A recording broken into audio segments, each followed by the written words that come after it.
El heredero oscuro, de C.S. Pacat. Capítulo 43. En 3 zancadas rápidas, Will la rodeó con los brazos en un fuerte abrazo, y Violet cerró los ojos y lo sintió, caliente y real contra su cuerpo, vivo, aunque temía que no lo estuviera. «Nos has encontrado», dijo Will, y ella lo abrazó más fuerte. Era estupendo verlo, era estupendo ver a todo el mundo. Violet se apartó por fin, se secó los ojos y le dio a Will un puñetazo en el hombro que le hizo perder un instante la sonrisa. Lo había echado mucho de menos. Había crecido en las semanas en las que habían pasado separados y tenía el cabello negro un poco más largo, apenas lo suficiente para ser demasiado largo para su corte. Pero había otro cambio que no conseguía nombrar, una diferencia en su postura. Le recordó el aspecto que había tenido al hacerse cargo después de la masacre del Alcázar, como si tuviera el instinto de un líder y no lo escondiera. Cuando miró a su alrededor vio a Grace y a Cyprian y, para su sorpresa, Cyprian también le pareció diferente. Seguía siendo tan guapo como el mármol tallado, pero su escultórica rigidez había desaparecido, como si ahora formara parte del mundo un poco más. Entonces hizo algo que jamás habría esperado. Se acercó, siguiendo el ejemplo de Will, y la abrazó, con tanta ferocidad que se quedó extrañamente sin aliento. «Cyprian», dijo con sorpresa y le devolvió el abrazo, y eso también la sorprendió, como si ambos hubieran cambiado sin que ella se diera cuenta. Nunca habría esperado que él la rodeara con los brazos por voluntad propia. «No dudaba de tu fuerza», le dijo Cyprian con su habitual franqueza, «pero he pensado en ti a menudo y me alegro de que estés aquí». Tenía las mejillas un poco sonrosadas. Violet intentó no pensar en lo que Will y los demás parecían al mirarlos. «Yo también», dijo Grace con un cariñoso sentimiento como saludo. «¿Puedo tomarte o dejarte?», dijo alguien, y se giró para ver a James Sinclair. Las diferencias en James la inquietaron más. Todavía parecía un joven aristócrata vestido con ropas elegantes, pero, si te fijabas bien, estaba un poco desaliñado, como si no solo hubiera usado aquella chaqueta para el almuerzo. ¿Y se equivocaba o parecía un poco menos alerta? No menos alerta, sino más cómodo. Estaba apoyado despreocupadamente contra la pared, exactamente como lo recordaba, pero ya no parecía un intruso. El tiempo que había pasado con los demás lo había convertido en uno de ellos, y eso la perturbaba. Durante un momento, en lo único en lo que pudo pensar fue en las palabras de Marcus. «No es redimible. Nos matará si no lo matamos nosotros». «¿Qué pasó?», le estaba preguntando Will. «¿Es cierto que te tuvieron prisionera en Calais?». Violet se deshizo de sus pensamientos y dejó la mochila en una silla cercana. «Esto es algo que tenéis que ver todos». Como James estaba presente, dejó guardado el diario de Marcus y sacó de su mochila el fajo de papeles sueltos, ilustraciones y anotaciones en francés y latín. Al verlo, los demás retrocedieron, desconcertados. Incluso su retrato tenía una presencia aterradora, como si fuera a salirse del dibujo. Se alzaba sobre la oscuridad que escupía la montaña, sin duda capitaneándola, con un cayado levantado en las manos. Cuernos negros de sombras se curvaban en su yelmo y en él. Violet clavó los ojos en el espacio oscuro del casco negro en el que debían estar sus ojos. El artista había dibujado solo un vacío negro. Si se quitaba el yelmo, ¿cuál sería la devastadora visión de su rostro? «Es él», dijo James, pálido. «No es original», dijo Grace. «Es una copia. Seguramente lo han copiado centenares de veces desde que fue dibujado. No sabemos qué errores podrían haber introducido en la imagen». «Es él», repitió James. Aquello era incluso más aterrador. Que el Rey Oscuro siguiera teniendo poder sobre James incluso desde una copia descolorida. Violet pensó en Sinclair, en la versión muchas veces diluida. Las palabras de Marcus regresaron a su mente. James solo quiere sentarse junto al Rey Oscuro en su trono. ¿Era el linaje de Sinclair lo que había atraído a James?, se preguntó. ¿Se sentía llamado por la oscuridad? ¿Por eso había buscado a Sinclair tras marcharse del Alcázar? «He descubierto qué busca Sinclair». Violet extendió los papeles y les contó lo que había descubierto en ellos, y gracias a Leclerc. «Me retuvieron en el viejo chateo familiar de los Gaudier, a las afueras de Calais. La familia Gaudier no solo está obsesionada con el collar. Había otra cosa que estaban buscando, el cayado del Rey Oscuro, al que llamaban Potestas Tenebris». «El poder de la oscuridad», dijo Grace. Deslizó el dedo por la ilustración. «Aunque aquí es Potestas Imperium, el poder de comandar». Miró a Violet. «¿El cayado?». En el dibujo, unas líneas oscuras conectaban el objeto con la horda de abajo. Violet asintió. «El cayado dirige las tropas y está en el interior del palacio, debajo del trono, en las mazmorras», dijo Will. Ella lo miró sorprendida. El nombre la había perturbado, pero fue aún más perturbador ver en los demás la expresión de serio reconocimiento de Will.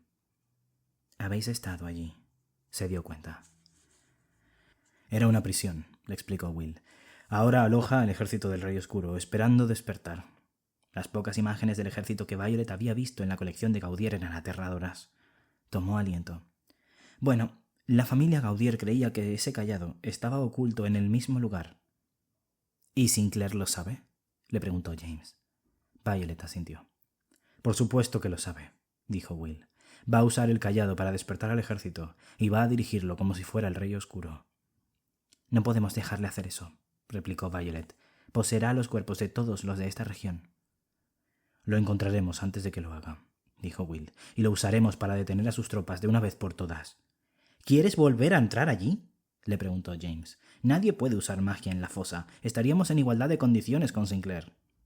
«Razón de más para llegar hasta el cayado antes de que lo haga él». Will hablaba con certidumbre, como si estuviera decidido. Él no sabía lo que ella sabía, el horrible misterio al que la familia Gaudier se había enfrentado, la razón por la que nunca habían buscado el cayado ellos mismos, la razón por la que Sinclair había capturado a Marcus y había esperado a que se convirtiera. Violet negó con la cabeza. «Solo una criatura de la oscuridad puede acercarse a él. Todos los demás morirán. Esa es la razón por la que las fuerzas de la luz no lo destruyeron cuando mataron al Rey Oscuro. No pudieron acercarse». Sabía que Will recordaba el poder corrosivo de una única gota de sangre del Rey Oscuro, que había destrozado el Selgaler y podrido a los marineros desde el interior. ¿Podía ser peor la fuente de su poder? «Los siervos se vieron obligados a vigilarlo», dijo Cyprian despacio. «No podían acercarse lo suficiente para destruirlo, así que lo único que pudieron hacer fue vigilarlo durante generaciones. Era demasiado peligroso para olvidarlo». «Como el cáliz», dijo Grace. «Como el collar», añadió James frunciendo el ceño. Y aún cuando el ejército despertó, lo único que pudieron hacer fue enterrar el palacio bajo la montaña y esperar que no lo encontraran nunca.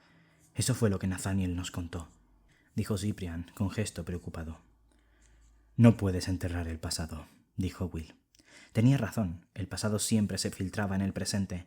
Sentía su propio pasado aplastándola, un país en el que nunca se había permitido pensar, una serie de recuerdos tempranos a la que no quería enfrentarse. «Entonces, necesitamos una criatura oscura», zanjó. «James», sugirió Cyprian. «Oh, muchas gracias», dijo James. «No». Will dio un paso adelante, protector. «Podría morir, no me arriesgaré. Antes de servir al Rey Oscuro, era de la luz». Violet recordó a Will en el alcázar, solícito mientras James se recuperaba.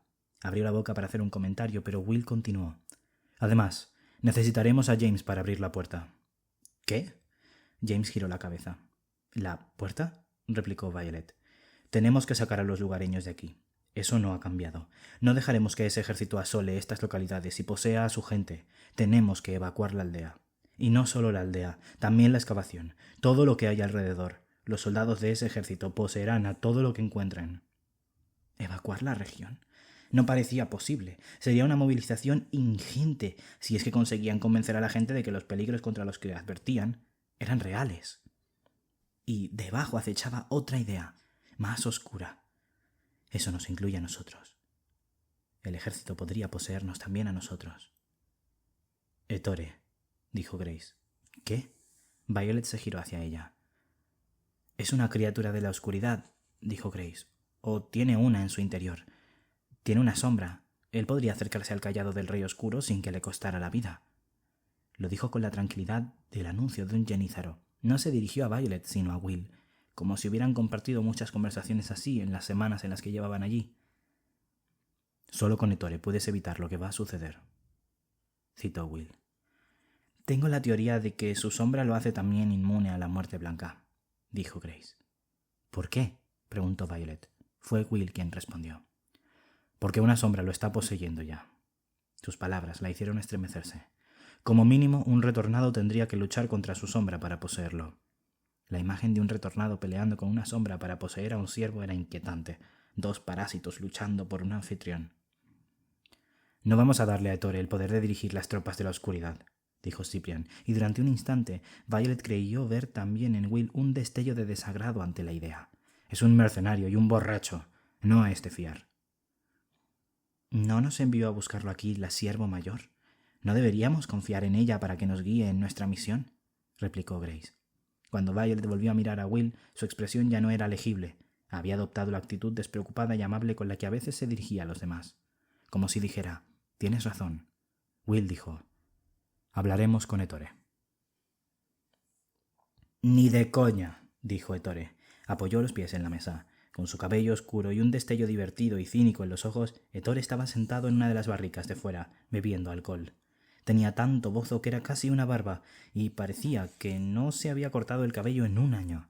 Estaba vestido como uno de los muchos bandoleros que Violet había evitado en los caminos de la montaña, con su ropa sucia de cuero y una camisa mugrienta, medio abierta para mostrar los fuertes músculos de su torso, ahora relajados. Y cuando le dijeron lo que sabía, él solo resopló. Grace frunció el ceño, como si aquello no hubiera sido parte de su plan. «¿Qué significa ni de coña?» «Significa que ni de coña voy a entrar en ese sitio para recuperar para vosotros un objeto oscuro que podría matarme. Eso no va a pasar». Tras descubrir que Ettore era el último siervo que había sobrevivido, Violet se lo había imaginado como una versión italiana de Justice, pero Ettore no se parecía en nada a él. Mientras lo miraba, levantó su petaca de nuevo, se llenó la boca de licor y se lo tragó exageradamente. El olor de la bebida era lo bastante fuerte para llegar hasta ella, a 6 pasos de distancia. Decía con claridad: «Hemos terminado». «La siervo mayor nos envió a buscarte», dijo Cyprian. «Nos dijo que tú tendrías parte en todo esto». «La siervo mayor nunca hizo nada por mí, chaval». Ettore se encogió de hombros. «Tienes una sombra en tu interior», le dijo Cyprian. «Una fuerza oscura que acortará tu vida. Hiciste ese sacrificio cuando te convertiste en siervo. ¿No quieres que sirva para algo?» Ettore lo miró, haciendo una mueca. ¿Que sirva para algo? ¿Crees que eso significa algo? Bebí del cáliz. ¿Sabes qué significa eso? Significa que me jodieron, como al resto. Significa que un día seré una sombra, un asesino sin alma, un sirviente sin mente de la oscuridad para toda la eternidad. Hasta entonces vivo mi vida, lo poco que me queda de ella. Entonces hazlo por tus hombres, le pidió Cyprian. Mis hombres y yo atravesaremos esa puerta con el chico guapo. Ettore señaló a James con el pulgar. El salto de fe, dijo Cyprian. Violet no conocía a ese hombre. Siguió concentrada en Ettore. El bandolero estaba mirando a Cyprian con una expresión extraña y medio burlona en la cara. No podían ser más diferentes. Se preguntó si Ettore veía en Cyprian una versión antigua de sí mismo. En cierto momento, tuvo que creer, o jamás habría bebido del cáliz. «Es mejor confiar en una puerta que hacerlo en los siervos», dijo Ettore mientras Cyprian fruncía el ceño. «No podemos obligarte a ayudarnos», dijo Will. «Eso es verdad, no podéis», replicó Ettore, levantando la petaca en un pequeño brindis. Lo dejaron bebiendo en la plaza y regresaron a la sombra del toldo para intentar encontrar un modo de continuar sin él. «Es inusual que la siervo mayor se equivocara», dijo Grace como si no lo comprendiera. «Puede que Ettore tenga que interpretar otro papel, uno que todavía desconocemos». «O puede que solo sea una sabandija», dijo Violet. «Lo has captado a la primera», contestó Cyprian. Violet miró a Will. Tenía el mismo semblante tranquilo que cuando sugirió hablar con Ettore. No parecía preocupado o consternado después de que éste se negara a ayudarlos. Lo esperaba, o algo así. «Nada ha cambiado», dijo Will. «Nuestra primera tarea es evacuar la montaña y evitar que Sinclair llegue al palacio. James, tú le abrirás la puerta a los que se marchan mientras nosotros interceptamos a Sinclair. Y lo detenemos, antes de que llegue aquí». La cavernosa hostería de piedra no era muy distinta a la bodega en la que la habían retenido debajo de la mansión de Gaudier. Tenía el mismo techo abovedado e incluso su propia colección de barriles. Las mesas donde los lugareños se sentaban a comer estaban vacías, lo que parecía un presagio extrañamente siniestro. Pronto, la aldea estaría vacía, la región estaría vacía, de un modo u otro. «Lo siento», dijo Will. «Yo debería haber estado allí». «Conseguí salir», le dijo, negando con la cabeza. «Estoy aquí». «Tú viniste por mí. Yo debería haber ido por ti». Él siempre es así, pensó, como si estuviera dispuesto a remover cielo y tierra para ayudarla. No fue necesario. Escapar fue fácil, y le dedicó una sonrisa. Will respondió con otra sonrisa, pero algo más atravesó sus ojos brevemente. En realidad quería contarle cuánto había temido por no conseguir llegar a tiempo. Quería hablarle de la señora Duval, contarle que debía quedarse y completar su entrenamiento. Quería hablarle del diario de Marcus. Quería contarle lo que había descubierto sobre su madre. Echaba de menos las noches que habían pasado en el Alcázar de los Siervos, tumbados en la cama, intercambiando historias sobre lo que sucedió en el día. Él también asesinó a mi familia. No era el momento adecuado, la víspera de una batalla. Ni siquiera estaba segura de cuánto de ello era cierto. Había partes de lo que la señora Duval le había contado, las partes sobre Tom, sobre su destino, que todavía no quería creer. En cuanto al resto, en cuanto a su madre. Su vida antes de llegar a Inglaterra había sido siempre un espacio que había mantenido cuidadosamente en blanco. Siempre que alguien de su familia hablaba de la India, ella fruncía el ceño y se miraba a los pies o se marchaba de la habitación.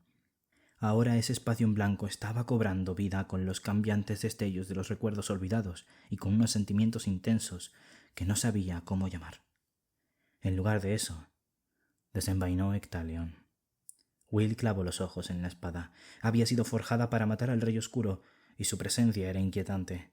Se había despojado de la sangre del Rey Oscuro, pero todavía irradiaba un propósito letal. Violet sintió su peso en las manos. «He descubierto más cosas de las que sabía de la historia de Rassilon», le contó. «La señora Duval dice que fue un auténtico león, el último león de verdad. Dice que un verdadero león podría luchar contra lo que hay bajo la montaña». Violet miró a Will. «Sabemos que el escudo de Rassilon puede enfrentarse a las sombras. Creo que hay un modo en el que nosotros, el león y la dama, podríamos luchar contra lo que hay debajo de la montaña». Le ofreció la espada. Will tenía los ojos muy oscuros y abiertos, y solo por un momento parecía que iba a suplicar piedad. Una expresión hechizada que nunca le había visto antes. Pero la expresión se disipó, lo vio tomar y expulsar aire, aspirar temblorosamente como si estuviera decidiendo algo. Después se acercó y pasó la mano por la plateada hoja de Ectalion. La miró. «Deberías quedártela», le dijo. «Yo no soy el campeón», replicó Violet. «¿Estás segura de eso?», le preguntó con una sonrisa irónica. «Fue forjada para alguien», le contestó. «Y ese alguien no soy yo». Will mantuvo la mirada fija en ella. «No confío tanto en nadie más», le dijo Will. «Tú eres la única que sé que hará lo correcto». Violet levantó Ectalion y la movió bajo la luz. Su plateada longitud brilló. «Espero no tener que usarla nunca». «Yo también», dijo Will.